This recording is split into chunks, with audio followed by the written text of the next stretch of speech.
ସାଙ୍ଗମାନେ ମୁଁ ଯେତେବେଳେ ଜୁନାଗଡ଼ରେ ପୋଷ୍ଟିଂ ଥିଲି ଜଣେ ଟିଚରଙ୍କ ସହିତ ମୋର ଭଲ ସମ୍ପର୍କ ଥିଲା। ଆଉ ସନ୍ଧ୍ୟାବେଳେ ଯେତେବେଳେ ମୁଁ ଅଫିସ ଆଡ଼େ ବୁଲିବା ପାଇଁ ଯାଏ ମୋ ସାଙ୍ଗରେ ଆମ ଗେଲି ମଧ୍ୟ ଅଫିସ ଆଡ଼େ ବୁଲିବା ପାଇଁ ଯାଉଥିଲା। ତ ସେଇଠି ଟିଚରଙ୍କ ସହିତ ଆମର ଗେଲିର ସବୁଦିନର ଦେଖା ସାକ୍ଷାତ ଭିତରେ ଟିଚରଙ୍କୁ ଆମ ଗେଲି ପୁରା ଭଲ ଭାବରେ ଚିହ୍ନି ଯାଇଥିଲା।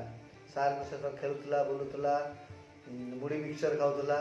ଆଉ ସାର୍ ପାଠ ପଢ଼ିଲେ ପାଠ ମଧ୍ୟ ପଢ଼ୁଥିଲା। ଆଉ ଗେଲି ଦୁଷ୍ଟାମି କଲେ ସାର୍ ମଧ୍ୟ ପିଟୁଥିଲେ। ଆଉ ବର୍ତ୍ତମାନ ତ ଆମେ ଆଉ ଜୁନାଗଡ଼ରେ ନାହୁଁ, 2 ବର୍ଷ ହେବ ଆମେ ଟ୍ରାନ୍ସଫର ହେଇକି ଅନ୍ୟ ଜାଗାକୁ ପଳେଇ ଆସିଛୁ। ତ ଏଇ 2 ବର୍ଷ ଭିତରେ ସାର୍ ଗେଲିକୁ ବହୁତ ମିସ୍ କରିଛନ୍ତି। ଆଉ ମିସ୍ କରି ଆଜିର ଦିନରେ ଗେଲି ପାଇଁ ଗୋଟିଏ ଛୋଟିଆ କବିତା ଲେଖିଛନ୍ତି। ଆଉ ସେଇ କବିତା ମାଧ୍ୟମରେ ଗେଲିରେ କ'ଣ କ'ଣ ସବୁ ଆକ୍ଟିଭିଟି ସାର୍ଙ୍କର ସବୁ କ'ଣ ସବୁ ମନେ ପଡ଼ିଛି ସେସବୁ କବିତା ମାଧ୍ୟମରେ ଲେଖିଛନ୍ତି। ମୁଁ ପଢ଼ୁଛି, ଆପଣମାନେ ଶୁଣନ୍ତୁ କ'ଣ ସାର୍ ଲେଖିଛନ୍ତି ଗେଲି ପାଇଁ।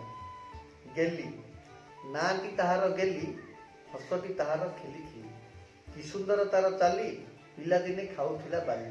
ସାର୍ ଠିକ୍ ଲେଖିଛନ୍ତି। ଗେଲି ଯେତେବେଳେ ରୁମ୍ରୁ ଆମର ଅଫିସକୁ ଯାଉଥିଲା ବୁଲିବା ପାଇଁ, ସେ ରାସ୍ତାରେ ଛୋଟ ଛୋଟ ଗୁଡ଼ି ବାଲି ବାଡ଼ରୁ ଛଡ଼େଇକି ଚୂନ ଖାଇଦିଏ। ସେଥିପାଇଁ ଲେଖିଛନ୍ତି ପିଲାଦିନେ ଖାଉଥିଲା ବାଲି। ପିନ୍ଧଇ ଡ୍ରେସ୍ ନାଲି ନାଲି, ସର୍ବଦା ଖାଏ ଡାଲି ଡାଲି, ରାଗିଲେ ମୁହଁ ଦିଶେ ନାଲି ନାଲି, କହେ ସେ ଯିବ ନାହିଁ ଚାଲି ଚାଲି, କହେ ସେ ଯିବ ନାହିଁ ଚାଲି ଚାଲି। କାହିଁକି ନା ସାର୍ ସବୁବେଳେ ଦେଖୁଥିଲେ ମୋ ସାଙ୍ଗରେ, ଯେତେବେଳେ ବି ଦେଖୁଥିଲେ ସେ ସାଇକେଲରେ ଯାଉଥିବ ବସିକି, ନହେଲେ ବାଇକ୍ରେ ବସିକି ଯାଉଥିବ, ନହେଲେ ମୋ କାନ୍ଧରେ ବସିଥିବ, ଚାଲିବାଟା ହବନି ତାର। ତେଣୁ ସାର୍ ଲେଖିଛନ୍ତି ଏଇଠି, କହେ ସେ ଯିବ ନାହିଁ ଚାଲି ଚାଲି। ବାପା ମମି ଡକେ ସେ ଖାଲି, ଓଠ ତାର ଦିଶେ ନାଲି ନାଲି, ଗାଡ଼ିରେ ବସିବ ସେ କାଲି, ପିନ୍ଧେ ମୋଟା ଚପଲ ହିଲ୍। ପିନ୍ଧେ ମୋଟା ଚପଲ ହିଲ୍ ଏଠି କାହିଁକି ଲେଖିଛନ୍ତି ଆମ ସାର୍, କାହିଁକି ନା ଯେତେବେଳେ ଘରୁ ଆମର ବୁଲିବା ପାଇଁ ସେ ଯାଉଥିଲା ଅଫିସକୁ, ସବୁବେଳେ ଗୋଟେ ମୋଟା ଚପଲ ପିନ୍ଧିଥିବ ଆଉ ବାରମ୍ବାର ଝୁଣ୍ଟିକି ପଡ଼ିଯାଉଥିବ।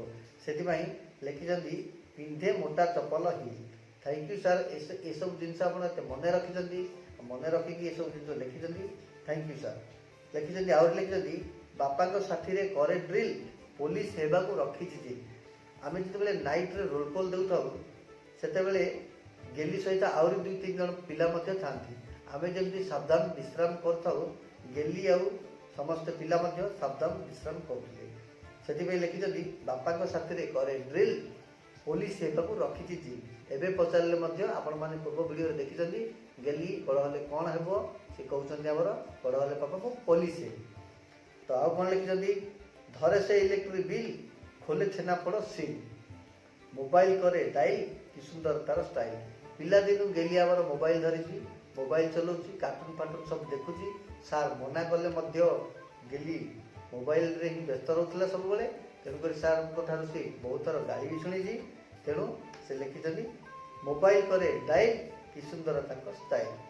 ଥ୍ୟାଙ୍କ ୟୁ ସାର୍, ଆପଣ ଏତେ ସବୁ ଜିନିଷକୁ ମନେ ରଖିଛନ୍ତି। ଆଜି 2 ବର୍ଷ ପରେ ଏତେ ସବୁ ଜିନିଷକୁ କବିତା ମାଧ୍ୟମରେ ଛୋଟ ଛୋଟ ଜିନିଷ ପୁରା ଗୁନ୍ଥି ଲେଖିଛନ୍ତି ଆପଣ, ଆମକୁ ବହୁତ ଖୁସି ଲାଗିଲା। ତେଣୁ ଆପଣଙ୍କୁ ଅଶେଷ ଧନ୍ୟବାଦ। ତ ସାଙ୍ଗମାନେ, ଆପଣମାନଙ୍କୁ ଆମର ଏଇ କବିତାଟା ସାର୍ ଯେଉଁ ପଠାଇଛନ୍ତି ଗେଲିକୁ ଡେଡିକେଟ୍ କରିଛନ୍ତି, ଆପଣମାନଙ୍କୁ କେମିତି ଲାଗିଲା ଦୟାକରି କମେଣ୍ଟ ମାଧ୍ୟମରେ ଲେଖିବେ। ଅମିୟ ସାର୍, ଆପଣଙ୍କୁ ବି ଅଶେଷ ଧନ୍ୟବାଦ। ଜୟ ଜଗନ୍ନାଥ।